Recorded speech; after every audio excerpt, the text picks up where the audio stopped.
അഖിലേന്ത്യാ ജനാധിപത്യ മഹിളാ association പലശന village സമ്മേളനം തല്ലുമന്നം AKG മന്ദിരത്തിൽ നടന്നു.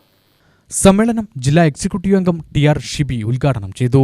രാജ്യത്താകമാനം BJPയുടെ വർഗീയവൽക്കരണ പ്രവർത്തനങ്ങളിൽ രാജ്യത്തെ സ്ത്രീ സമൂഹം വലിയ ആശങ്ക നേരിടുകയാണെന്നും ഈ സാഹചര്യത്തിൽ കേരളത്തിലെ ഇടതുപക്ഷ സർക്കാർ സ്ത്രീ സമൂഹത്തെ ചേർത്തുപിടിക്കുന്ന അനുഭവമാണ് നാം കാണുന്നതെന്നും ഷിബി പറഞ്ഞു. കേരളത്തിൽ സ്ത്രീകൾക്ക് തദ്ദേശ സ്ഥാപനങ്ങളിൽ 50% സംവരണം നേടിയെടുത്തത് ഈ സർക്കാരിന് കീഴിലാണ്. സ്ത്രീ സമൂഹത്തെ കരുതലോടെയാണ് കേരളത്തിലെ ഇടതുപക്ഷ സർക്കാർ കാണുന്നതെന്ന് അവർ പറഞ്ഞു. ഭരണഘടനയിൽ സ്ത്രീക്കും പുരുഷനും തുല്യമായ അവകാശം ഈ ഇന്ത്യ രാജ്യത്ത് നിലനിൽക്കുന്നുണ്ടെങ്കിൽ സ്ത്രീക്കൊരു പ്രത്യേക സമയം, പുരുഷനൊരു പ്രത്യേക സമയമില്ല. സ്ത്രീക്കൊരു പ്രത്യേക ഇടമുണ്ടോ? അങ്ങനെയുണ്ടോ? സ്ത്രീക്കൊരു ഇടം, പുരുഷനൊരു ഇടമില്ല. അതെന്തുകൊണ്ടാണ് ഞാനത് പറഞ്ഞത്? ഡൽഹിയിലല്ലേ ഒരു നിർഭയ, നിങ്ങൾ കേട്ടിട്ടുണ്ടാവും അല്ലേ? ജ്യോതി, കുട്ടിയുടെ പേര് നമ്മൾ പറയാൻ പാടില്ല, നിർഭയ എന്നാണ് നമ്മൾ ആ കുട്ടിയെ പേരിട്ടത്. ആ കുട്ടി മരിച്ചപ്പോ അല്ലെ, ക്രൂരമായ പീഡനമേറ്റ്, ബസ്സിൽ നിന്ന് പീഡനമേറ്റ് ആ കുട്ടി മരിച്ചപ്പോ എന്താ പറഞ്ഞത്?